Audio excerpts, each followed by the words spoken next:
Good afternoon, everybody. I am live coming to you from Facebook, the Confidence After a Crisis group. This is Angie Reed. If you haven't been to one of my lives yet, or if we haven't talked, I just want to say hi and welcome. And I'm just so glad you're here. I'm so glad you're part of this community of women who are helping to lift each other up and help each other understand that we can be confident, that we can have what we want regardless of our health situation now that we've had a stroke. So today's topic is what confidence is and is not. I know this can be a topic that's kind of confusing for folks, and so I wanted to go through it.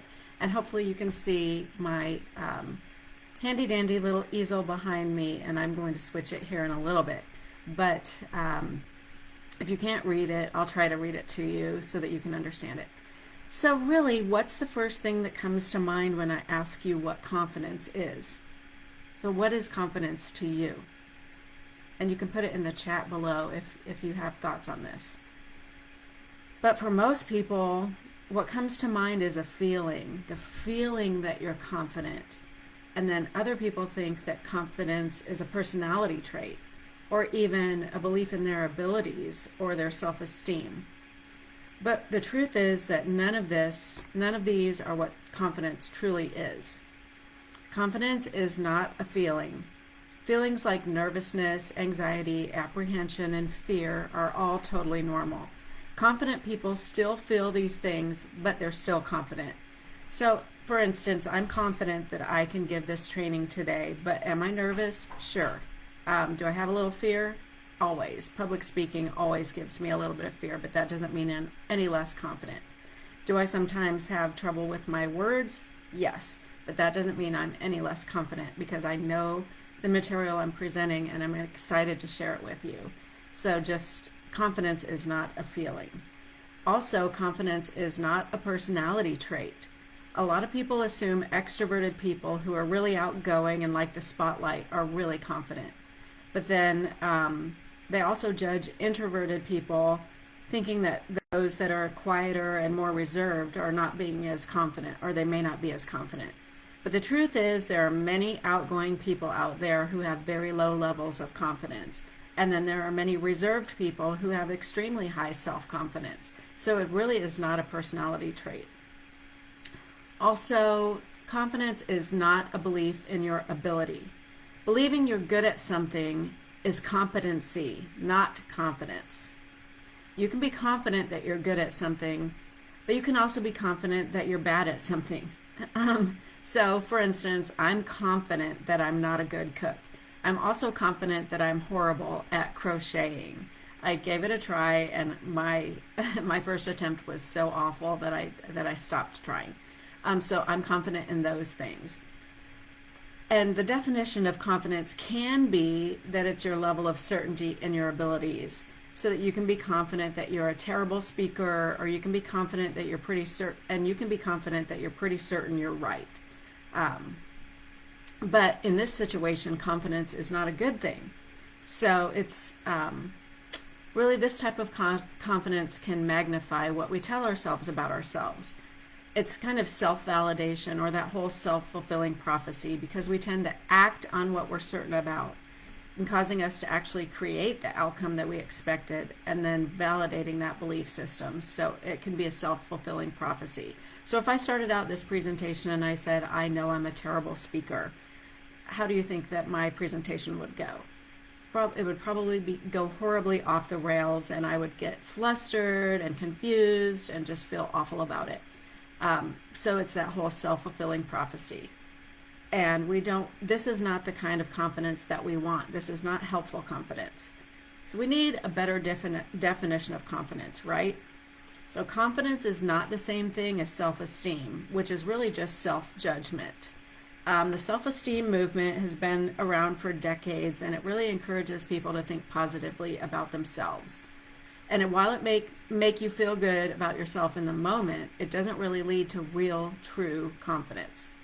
In fact, if you need to feel good about yourself, you can actually lower your confidence, because growth and success often require you to try new things and things that you'll probably be bad at the first time you try them, and that'll make you uncomfortable, and therefore you'll have some negative self-judgment. So seeking the feel-good feeling all the time can actually hold you back. I think this was one of my personal problems with confidence in the beginning, or along the line, because I always kind of based my confidence on my abilities and what I was good at. And if I tried something and I was bad at it, I let that affect my self-esteem, and I let that affect my confidence. So if your confidence is improved by success and diminished by failure, then you're really talking about self-esteem, not confidence. And self-esteem is a tricky slope. So you might end up trying to boost your self-esteem by being better than others, or by acting confident, or being arrogant, or you're constantly competing either against yourself or against your peers. And that's the only way you can win in that situation, is to lower your standards and to make your goals easier to accomplish.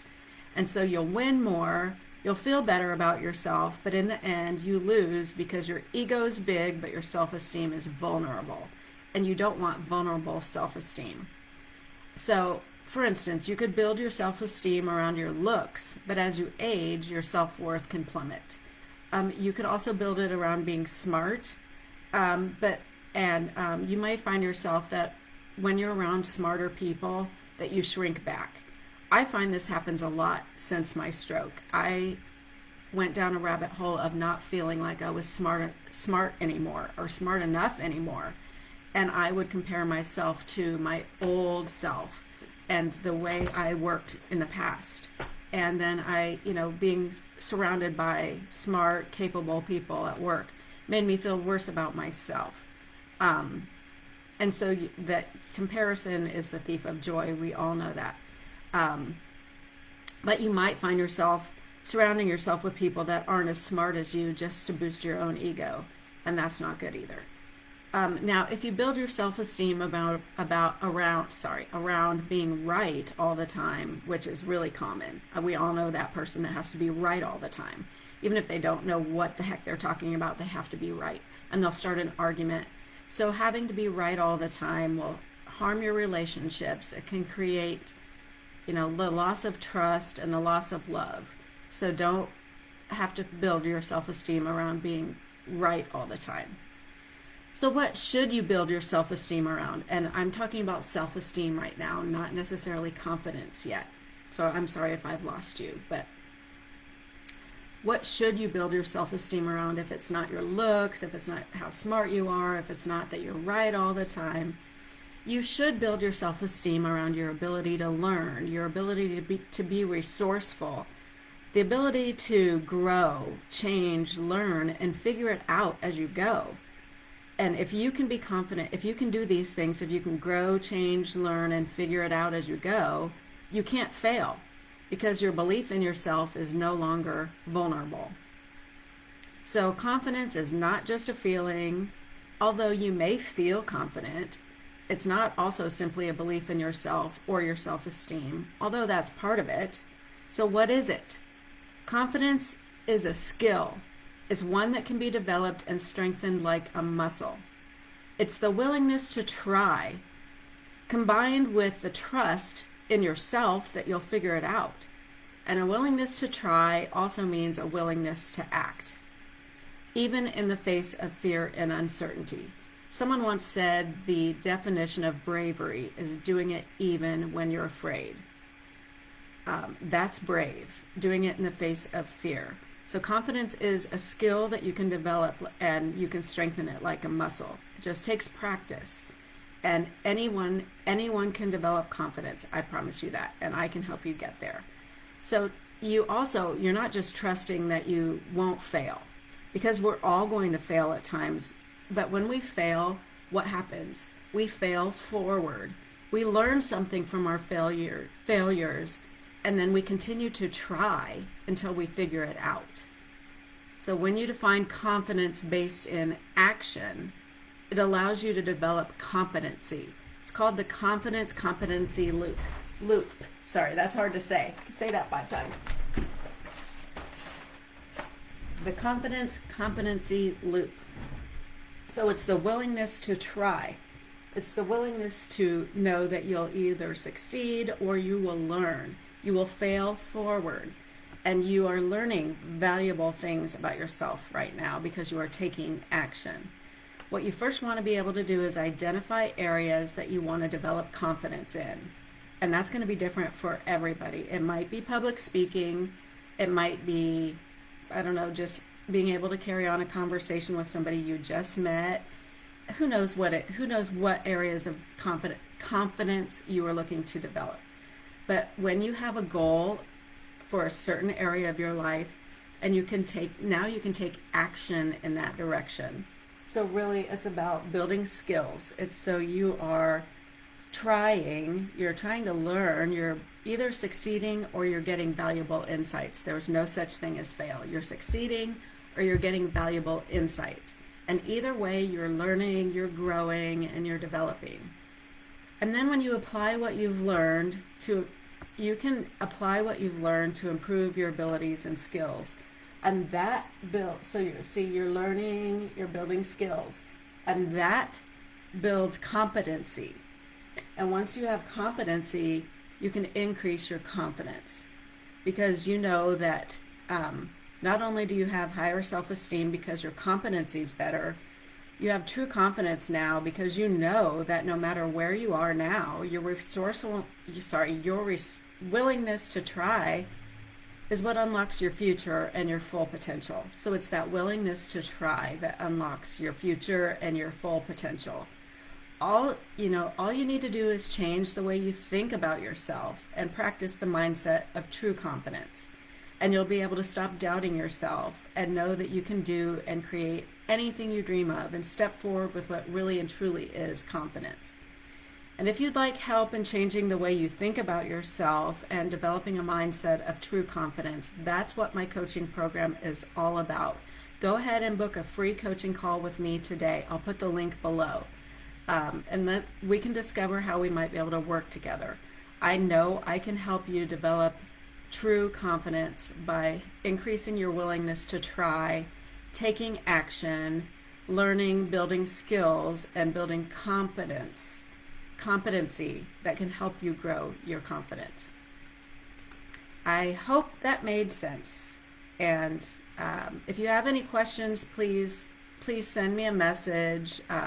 Reach out to me on Facebook. I'm always here for you. So please let me know, and I look forward to seeing your comments as we go forward. This video will now live on the Facebook page, so you can watch it whenever you need to. And I am going to apologize if I repeated myself just a little bit, but again, I'm trying to also build my own competency in doing Facebook Lives. So there you have it. I'll see you next time. Oh, and I wanted to remind you, don't forget about my free masterclass that I'm hosting on December 20th about silencing your inner critic. That's another key element in developing confidence, is making sure that inner critic of ours does not have the loudest voice in the room. And that's on December 20th, Wednesday, December 20th, also at 2 p.m. Central Standard Time. All right, thank you. Bye-bye.